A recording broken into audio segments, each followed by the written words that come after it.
حضرت عمر رضی اللہ تعالیٰ عنہ کی شان آپ نے بہت سنی ہوگی. حضرت عمر رضی اللہ تعالیٰ عنہ کی فضیلت بھی آپ نے بہت سنی ہوگی.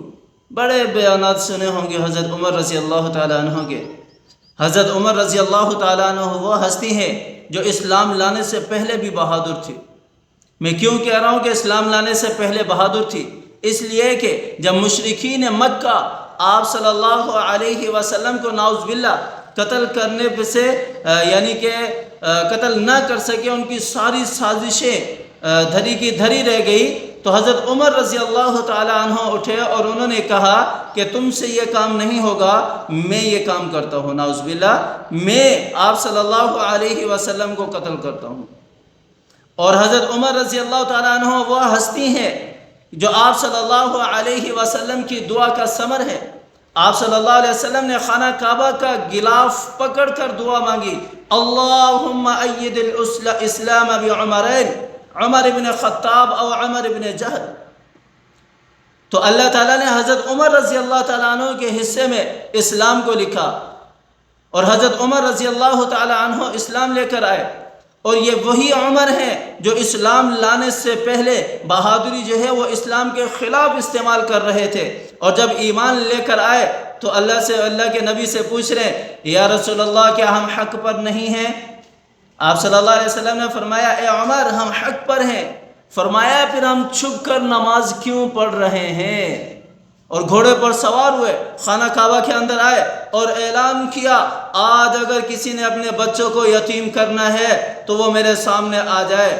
آج اگر کوئی اپنی بیویوں کو بیوہ کرنا چاہتا ہے وہ میرے سامنے آ جائے. اور آپ صلی اللہ علیہ وسلم سے فرمایا، اے اللہ کے رسول آج خانہ کعبہ میں جماعت کے ساتھ نماز پڑھیں گے.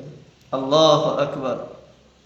آج خانہ کعبہ میں جماعت کے ساتھ نماز پڑھیں گے. یہ وہی عمر ہے، یہ وہی عمر ہے جس نے اپنی بہن کو لہو لہان کر دیا کہ تو اسلام کیوں لے کر آئی. یہ وہی عمر ہے جس نے اپنے بہنوئی کو لہو لہان کر دیا کہ تو اسلام کیوں لے کر آئی. اور یہ وہی عمر ہے اسلام لانے کے بعد انہی مشرکین مکہ کو للکار رہا ہے کہ آج اگر کسی نے اپنے بچوں کو یتیم کرانا ہے تو وہ سامنے آ جائے.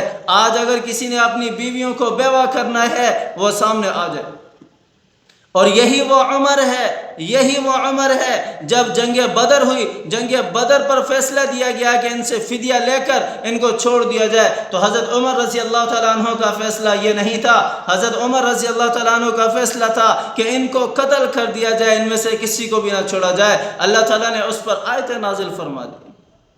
اللہ تعالیٰ نے اس پر آیت نازل فرما دی حضرت عمر رضی اللہ تعالیٰ عنہ کے حق میں.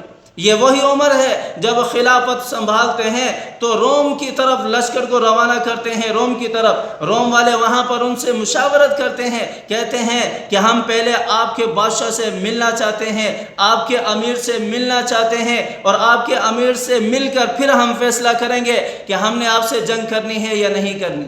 قاصد روانہ کیا جاتا ہے، قاصد واپسی آتا ہے، حضرت عمر رضی اللہ تعالیٰ عنہ کو بتاتا ہے کہ ان کا مطالبہ یہ ہے. حضرت عمر رضی اللہ تعالیٰ عنہ اپنے ساتھ ایک غلام کو لیتے ہیں اور غلام کو لے کر روانہ ہوتے ہیں.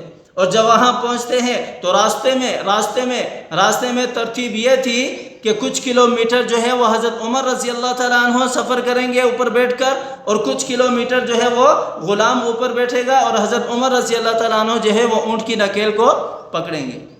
اور جب وہاں روم میں پہنچتے ہیں تو وہاں باری جو ہے وہ حضرت عمر رضی اللہ تعالیٰ عنہ کے اونٹ چلانے کی تھی اور غلام کی بیٹھنے کی تھی.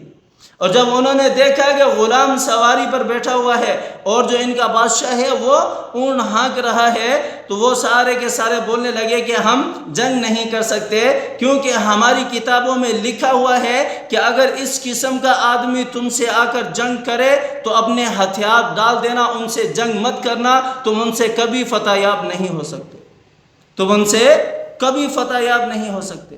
یہی وہ عمر ہے. پردے کے بارے میں امہات المؤمنین حضرت سلمہ غالباً حضرت صفیہ رضی اللہ تعالیٰ عنہ کو دیکھتے ہیں، فرماتے ہیں کہ میں نے آپ کو پہچان لیا. انہوں نے کہا کہ آپ کون ہوتے ہیں پہچاننے والے؟ جا کر نبی سے شکایت کرتی ہوں. جا کر نبی سے بتایا. اللہ تعالیٰ نے آیت نازل فرما دی، وَقَرْنَ فِي بِيُوتِكُنَّ وَلَا تَبَرَّجْنَ تَبَرُّجَ الْجَاهِلِيَّةِ الْأُولَى. اے نبی کی بیویوں اپنے گھروں میں ٹھہری رہا کرو، زمانہ جاہلیت کی طرح باہر مت نکلو، زمانہ جاہلیت کی طرح باہر مت نکلو۔ اللہ تعالیٰ نے کتنا بڑا مقام حضرت عمر رضی اللہ تعالیٰ عنہ کو دیا۔ آپ صلی اللہ علیہ وسلم نے فرمایا العمر فی الجنہ، عمر جنتی ہے۔ عمر کے بارے میں آپ صلی اللہ علیہ وسلم نے فرمایا کہ میرے بعد اگر کوئی نبی ہوتا تو وہ عمر ہوتا، میرے بعد اگر کوئی نبی ہوتا تو وہ عمر ہوتا۔ ایک مرتبہ فارس سے ایک لشکر آیا ملنے کے لیے، مدینہ میں آیا، مدینہ میں آ کر کہنے لگے کہ ہمیں آپ کے بادشاہ سے ملنا ہے۔ تو مسلمان کہنے لگے، صحابہ کہنے لگے، فرمانے لگے کہ ہمارے یہاں بادشاہ نہیں ہوتا، ہمارے یہاں امیر ہوتا ہے، وہ اس طرف جنگل کی طرف گیا ہے، جاؤ جا کر اس سے مل لو۔ وہاں جاتے ہیں تو دیکھتے ہیں کہ حضرت عمر رضی اللہ تعالیٰ عنہ نے عصا سر کے نیچے رکھا ہوا ہے، درخت کے نیچے لیٹے ہوئے ہیں۔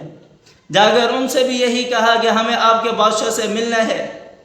تو وہ کہنے لگے، حضرت عمر رضی اللہ تعالیٰ عنہ فرمانے لگے ہمارے یہاں بادشاہ نہیں ہوتا، ہمارے یہاں امیر ہوتا ہے، اور وہ میں خادم ہوں، فرماؤ کیا حکم ہے۔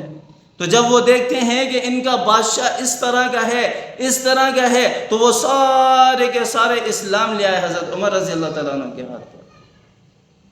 تو حضرت عمر رضی اللہ تعالیٰ عنہ کی شان بہت اعلیٰ ہے، حضرت عمر رضی اللہ تعالیٰ عنہ کی کرامات بھی بہت زیادہ ہے۔ حضرت ساریہ رضی اللہ تعالیٰ عنہ کو جنگ کے لیے بھیجا اور خود جمعے کا خطبہ ارشاد فرما رہے ہیں، جمعے کا خطبہ ارشاد فرما رہے ہیں۔ اللہ تعالیٰ نے سارے پردے کھول دیے، حضرت ساریہ کو دیکھ رہے ہیں، حضرت عمر رضی اللہ تعالیٰ عنہ حضرت ساریہ کو دیکھ رہے ہیں۔ دشمن کا لشکر پیچھے سے حملہ آور ہونے کے لیے آتا ہے، تو حضرت عمر رضی اللہ تعالیٰ عنہ مدینے میں کھڑا ہو کر کہتے ہیں یا ساریۃ الجبل، یا ساریۃ الجبل، یا ساریۃ الجبل۔ تو یہ آواز اللہ تعالیٰ مدینے سے وہاں پہنچاتے ہیں، اور ساریہ جو ہے وہ جبل کی سائر لیتے ہیں اور دشمن کے حملے سے بچ جاتے ہیں۔ اور جب وہ سارا کا سارا لشکر واپسی آتا ہے تو ان سے صحابہ اکرام پوچھتے ہیں کیا تم نے حضرت عمر کی آواز سنی؟ فرمایا کہ ہاں ہم نے آواز سنی، آواز گونج رہی تھی یا ساریۃ الجبل، یا ساریۃ الجبل، یا ساریۃ الجبل۔ تو یہ صحابہ ہے، یہ صحابہ ہے، یہ آپ صلی اللہ علیہ وسلم کے ہاں پرورش پانے والے ہیں، ان کے استاد آپ صلی اللہ علیہ وسلم ہیں۔